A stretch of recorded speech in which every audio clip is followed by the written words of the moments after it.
ಎಲ್ರಿಗೂ ನಮಸ್ಕಾರ. ಎಲ್ಲರೂ ಹೇಗಿದ್ದೀರಾ? ಚೆನ್ನಾಗಿದ್ದೀರಾ ಅನ್ಕೊಂತೀನಿ. ನಾನಿವತ್ತು ನಿಮಗೆ ಸಿಂಪಲ್ ಆ್ಯಂಡ್ ಈಸಿಯಾಗಿ ಒಂದು ಪೇಪರ್ ಅವಲಕ್ಕಿಯಿಂದ ಒಂದು ಸ್ನ್ಯಾಕ್ಸ್ ಮಾಡೋದು ಹೇಳ್ಕೊಡ್ತೀನಿ. ಈಗ ಮಳೆಗಾಲ ಅಲ್ವಾ, ಮಕ್ಳುಗಳು ಮತ್ತು ಹಸ್ಬೆಂಡ್ ಎಲ್ಲ ಹೊರಗಡೆ ಕೆಲಸ ತೀರ್ಸ್ಕೊಂಡು ಬಂದು ಕಾಫಿ ಜೊತೆಗೆ ತುಂಬ ಚೆನ್ನಾಗಿರುತ್ತೆ ತಿನ್ನೋಕ್ಕೆ ಏನಾದರೂ ಕೊಡಿ ಅಂದಾಗ ಈ ಥರ ಕೊಟ್ಟರೆ, ಮತ್ತು ಯಾರೇ ಫ್ರೆಂಡ್ ಬಂದರೂ ಕೊಟ್ಟಾಗ ತುಂಬ ಚೆನ್ನಾಗಿರುತ್ತೆ. ಅದಕ್ಕೋಸ್ಕರ ನಾನು ಪೇಪರ್ ಅವಲಕ್ಕಿ ಮಾಡೋದು ಹೇಗೆ ಅಂತ ತೋರಿಸ್ತೀನಿ. ಹಾಗಿರೋ ಏನೇನು ಸಾಮಾನು ಬೇಕು ಅಂತ ತೋರಿಸ್ತೀನಿ ಬನ್ನಿ.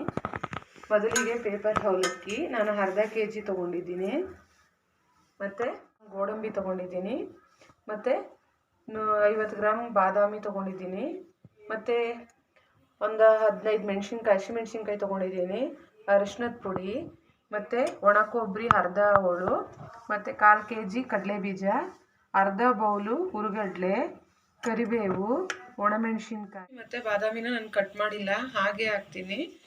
ತುಂಬ ಚೆನ್ನಾಗಿರುತ್ತೆ, ಹಂಗೆ ಬಾಯಿಗೆ ಚೆನ್ನಾಗಿ ಸಿಗುತ್ತೆ, ಅದಕ್ಕೋಸ್ಕರ ಹಾಗೆ ಹಾಕಿದ್ದೀನಿ. ನಾನು ಇದ್ದೀನಿ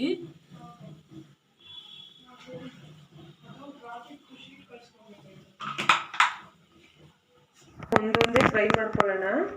ನಾನು ಮೊದಲಿಗೆ ಗೋಡಂಬಿ ಫ್ರೈ ಮಾಡ್ತಾ ಇದ್ದೀನಿ.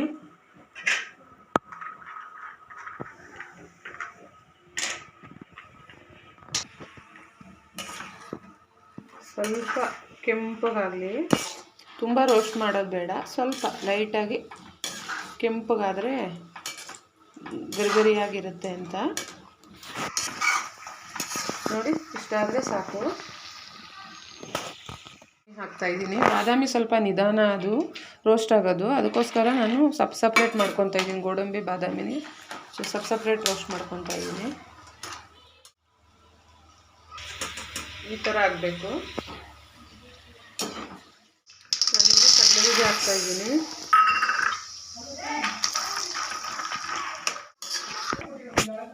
ಚೆನ್ನಾಗಿ ರೋಸ್ಟ್ ಆಗ್ತಾಯಿದೆ ಕಡಲೆಬೀಜ. ಪೋಹ ತುಂಬ ಒಳ್ಳೆಯದು, ಲೈಟ್ ವೆಯ್ಟ್ ಫುಡ್ಡು. ಅದರಲ್ಲಿ ಅವಲಕ್ಕಿ, ಸ್ವೀಟ್ ಅವಲಕ್ಕಿನೂ ಮಾಡ್ಕೊಬೋದು, ಖಾರ ಅವಲಕ್ಕಿನೂ ಮಾಡ್ಬೋದು. ನಾವು ಸ್ವೀಟ್ ಅವಲಕ್ಕಿನೂ ಮಾಡ್ಕೊಂಡು ತಿಂತೀವಿ, ಖಾರ ಅವಲಕ್ಕಿನೂ ಮಾಡ್ಕೊಂಡು ತಿಂತೀವಿ. ನಿಮ್ಗೇನಾದರೂ ಸ್ವೀಟ್ ಅವಲಕ್ಕಿ ಯಾವ ಥರ ಮಾಡೋದು ಅನ್ನೋದೇನಾದರೂ ಬೇಕಾದರೆ ನನಗೆ ಕಮೆಂಟ್ ಬಾಕ್ಸಲ್ಲಿ ತಿಳಿಸಿ, ಅದನ್ನು ಮಾಡಿ ತೋರಿಸ್ತೀನಿ. ಒಂದು 15 ದಿನ 20 ದಿನದವರೆಗೂ ಇರುತ್ತೆ, ಏನು ಕೆಡಲ್ಲ. ಚೆನ್ನಾಗಿ ನೀಟಾಗಿ ಫಸ್ಟ್ ಅವಲಕ್ಕಿನ ಒಣಗಿಸಿ ಇಟ್ಕೊಂಡ್ರೆ ಇನ್ನೂ ಚೆನ್ನಾಗಿರುತ್ತೆ. ನೋಡಿ, ಕಡಲೆಬೀಜ ಎಲ್ಲ ರೋಸ್ಟ್ ಆಗಿದೆ, ಎಲ್ಲ ತೆಗಿತಾ ಇದ್ದೀನಿ. ನೀವು ಸಪ್ರೇಟ್ ಆದರೂ ಹಾಕೊಬೋದು, ನಾನು ಅವಲಕ್ಕಿ ಜೊತೆಗೆ ಹಾಕ್ತಾಯಿದ್ದೀನಿ. ಮಿಕ್ಸ್ ಮಾಡೋಕ್ಕೆಲ್ಲ ಸರೋಗುತ್ತೆ. ಇಲ್ಲಾಂದರೆ ಕೆಲವರು ಒಟ್ಟಿಗೆ ಒಗ್ಗರಣೆ ಹಾಕಿನೂ ಮಾಡ್ಕೊಬೋದು, ಆದರೆ ಸ್ವಲ್ಪ ಮೆತ್ತೆ ಥರ ಆಗಿಬಿಡುತ್ತೆ. ಅದಕ್ಕೆ ನಾನು ಎಲ್ಲ ಜೊತೆಲೇ ಸಪ್ರೇಟಾಗಿ ಹಾಕಿ ಮಿಕ್ಸ್ ಮಾಡ್ಕೊತಾ ಇದ್ದೀನಿ. ನಿಮ್ಗೆ ಯಾವ ಥರ ಬೇಕೋ ಆ ಥರ ಮಾಡ್ಕೊಳ್ಳಿ.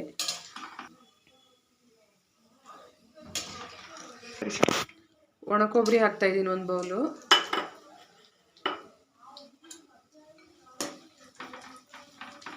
ಏನು ಸಾನೇ ರೋಸ್ಟ್ ಮಾಡೋದಂತೂ ಬೇಡ, ಬೇಗ ಸೀದೋಗ್ಬಿಡುತ್ತೆ. ಒಂದೇ 1 ನಿಮಿಷ ಸಾಕು ನೋಡಿ. ಇಷ್ಟ ಆದರೆ ಸಾಕು ನೋಡಿ, ಎಷ್ಟು ಬೇಗ ಸೀದೋಗ್ಬಿಡುತ್ತೆ ಇದು. ಕೊಬ್ಬರಿ ಎಣ್ಣೆಗೆ ಹಾಕಿದ್ರೆ ಬೇಗ ಇದಾಗ್ಬಿಡುತ್ತೆ, ನೋಡ್ಕೊಂಡು ಅಲ್ಲೇ ತೆಕ್ಕೋಬೇಕು. ಆ್ಯಂಡ್ ಆಯಿಲ್ ಹತ್ರ ಹುಷಾರಾಗಿರಬೇಕು. ಆಗಲೇ ನಮ್ಮಮ್ಮ ನನ್ನ ಕೈ ಸುಟ್ಟರು ಒಂದ್ಸಲ. ಅರ್ಧ ಬೌಲ್ ಹುರ್ಗಡ್ಡೆ ಹಾಕಿದ್ದೀನಿ ನಾನು. ಅದೇನು ಸಾನೇ ರೋಸ್ಟ್ ಮಾಡೋದು ಬೇಡ, ಒಂದು ಸ್ವಲ್ಪ. ಈಗ ಸ್ವಲ್ಪ ಮಳೆಗಾಲ ಅಲ್ವಾ, ಸ್ವಲ್ಪ ಎಲ್ಲ ಐಟಮ್ ಸ್ವಲ್ಪ ಮೆತ್ತೆ ಥರ ಇರುತ್ತೆ, ಅದಕ್ಕೆ ಒಂಚೂರು ರೋಸ್ಟ್ ಆಗಲಿ ಅಂತ ಮೆಣಸಿನ್ಕಾಯಿ ಹಾಕ್ತಾಯಿದ್ದೀನಿ.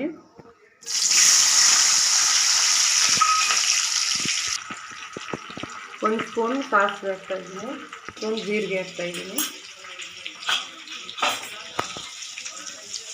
ಒಳ್ಳೆ ಟೇಸ್ಟ್ ಕೊಡುತ್ತೆ, ಅದಕ್ಕೋಸ್ಕರ ನಾನು ಜೀರಿಗೆ ಹಾಕಿದ್ದೀನಿ.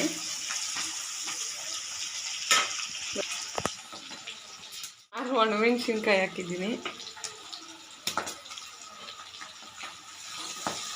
ಚೆನ್ನಾಗಿ ಹಸಿಮೆಣಸಿನ್ಕಾಯಿ ರೋಸ್ಟ್ ಆಗಬೇಕು, ಚೆನ್ನಾಗಿ ಫ್ರೈ ಆದರೆ ಚೆನ್ನಾಗಿ ಖಾರ ಬಿಡುತ್ತೆ. ನಾನೇನು ಇದಕ್ಕೆ ರೆಡ್ ಚಿಲ್ಲಿ ಪೌಡ್ರೇನು ಉಪಯೋಗಿಸ್ತಾ ಇಲ್ಲ, ನಿಮ್ಗೆ ಬೇಕಾದರೆ ರೆಡ್ ಚಿಲ್ಲಿ ಪೌಡ್ರ್ ಹಾಕ್ಕೊಳ್ಳಿ. ಕರಿಬೇವು ಹಾಕ್ತಾಯಿದ್ದೀನಿ ನಾನು. ಚೆನ್ನಾಗಿ ಎಣ್ಣೆಗೆ ಉಪ್ಪು ಹಾಕಿದ್ರೆ ಚೆನ್ನಾಗಿ ಉಪ್ಪು ಹಿಡಿಯುತ್ತೆ, ಅದಕ್ಕೋಸ್ಕರ ನಾನು ಉಪ್ಪು ಹಾಕ್ಕೊತಾ ಇದ್ದೀನಿ. ನಿಮ್ಗೆ ಉಪ್ಪು ಎಷ್ಟು ಬೇಕು ಅಷ್ಟು ಹಾಕ್ಕೊಬೋದು. 1 ಸ್ಪೂನ್ ಅರಿಶಿನದ ಪೌಡ್ರ್ ಹಾಕ್ತಾಯಿದ್ದೀನಿ ನಾನು ಕಲರ್ಗೆ.